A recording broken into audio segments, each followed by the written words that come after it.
Kita ke Sabang, Saudara. Operasi Patuh Selawah di Kota Sabang telah dimulai sejak kemarin dan akan berakhir pada 5 Agustus mendatang. Adapun sasaran operasi kali ini diantaranya penggunaan helm SNI, safety belt, batas kecepatan, penggunaan gawai, dan pengendara yang melawan arus. Berikut informasi selengkapnya.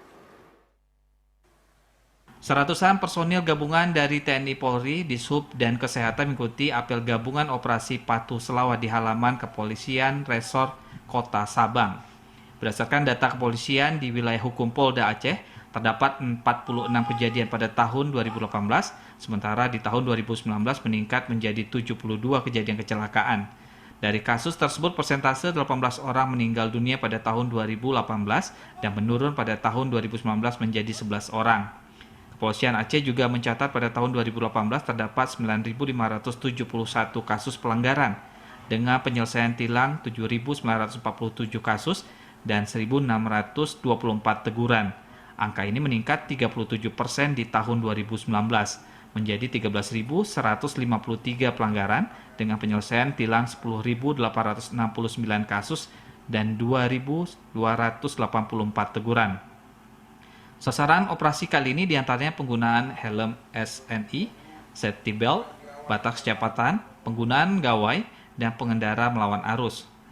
Kapolres Sabang AKBP Muhammad Dun melalui Kasubag Humas Polres Sabang Ibtu Muhammad Dahlan menyatakan operasi ini akan dilaksanakan pada tanggal 23 Juli hingga 5 Agustus 2020 dengan mengambil lokasi sejumlah titik di Sabang.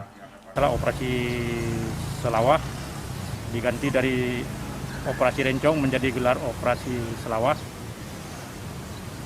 yang dimulai dari hari Kamis tanggal 23 Juli sampai dengan tanggal 4 Agustus. Saya mengharap kepada warga masyarakat Sabang agar selama pelaksanaan operasi Patuh Selawah 2020 ini untuk mematuhi aturan lalu lintas dan untuk melengkapi semua surat-surat kendaraan waktu berjalan di jalan umum. Dan diharapkan juga kepada masyarakat untuk mematuhi protokol kesehatan selama pelaksanaan di kendaraan di jalan raya. Dia berharap kegiatan ini dapat meningkatkan kesadaran masyarakat dalam berlalu lintas sekaligus menekan angka kecelakaan dan pelanggaran di Sabang. Dari Sabang, Mahfud, kontributor TVRI Aceh melaporkan.